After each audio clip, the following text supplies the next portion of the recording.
Dirgahayu Republik Indonesia yang ke-79. Hidup Indonesia.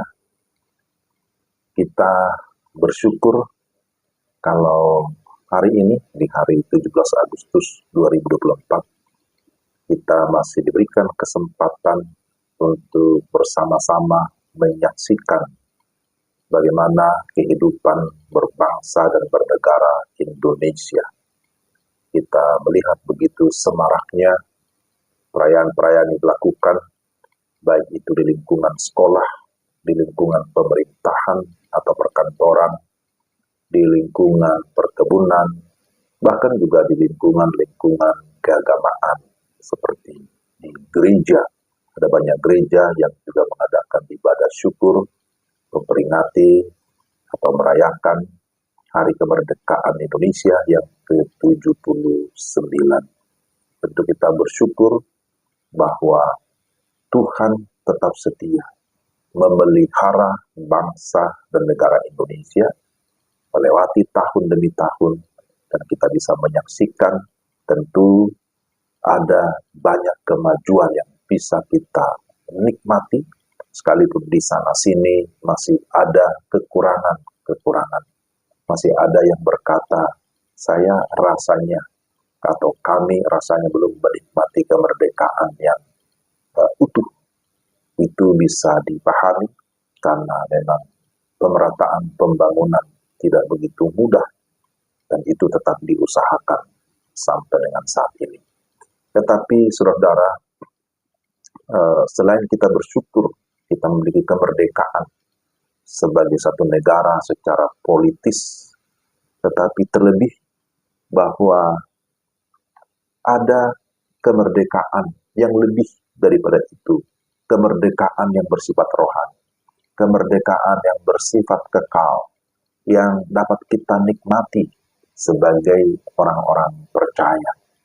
Maka kalau kita mengingat firman Tuhan di dalam Yohanes pasal 8, ada satu ayat penting di sana. Yohanes pasal 8 ayat yang ke-36 berkata, jadi apabila anak itu memerdekakan kamu, kamu pun benar-benar merdeka. Di ayat-ayat sebelumnya, ayat yang ke-31, maka katanya kepada orang Yahudi yang percaya kepadanya, jikalau kamu tetap dalam firman-Ku, kamu benar-benar adalah murid-Ku, dan kamu akan mengetahui kebenaran, dan kebenaran itu akan memerdekakan kamu. Saudara yang terkasih dalam Tuhan, bahwa sesungguhnya semua manusia sudah berdosa. Bahwa tidak ada seorang pun yang bisa melepaskan dirinya dari ikatan dosa. Bahwa manusia sudah mati secara rohani oleh karena dosa, kata pelanggaran terhadap perintah Allah. Maka akibat dosa adalah maut. Dan selain itu, orang-orang yang masih terikat oleh dosa juga dikuasai oleh kuasa si jahat atau iblis. Karena itu, tiga musuh besar ini, dosa, iblis, dan maut, tentu membuat manusia akan semakin terikat, akan semakin jauh dari harapan. Tetapi kita bersyukur bahwa firman Tuhan yang kita baca, ada satu janji, ada satu pengharapan di dalam Yesus Kristus yang disebut sebagai anak Allah.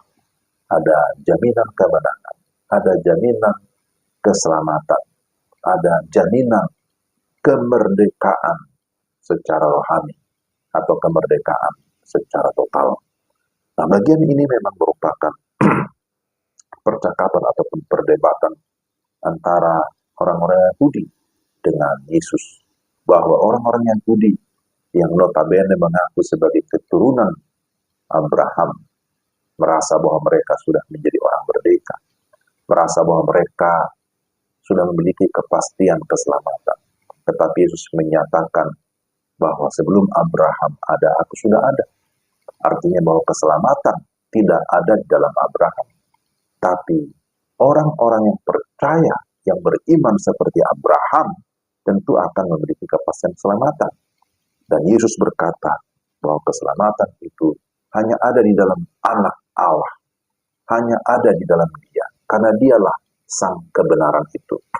Maka saudara dan saya yang saat ini sudah memiliki iman kepada Kristus Yesus, kita bersyukur berlipat kali ganda. Karena apa? Kita tidak saja menikmati kemerdekaan secara politis, tetapi juga kemerdekaan secara rohani, oleh karena iman kita kepada Yesus Kristus membawa kita kepada kebebasan yang sejati, kemerdekaan yang sejati. Kita sudah mengalami kemerdekaan dari dosa, kemerdekaan dari iblis, bahkan juga kemerdekaan dari kebinasaan atau maut. Maka sebagai orang-orang yang sudah merdeka, Galatia pasal 5 ayat yang ke-13 berkata seperti ini.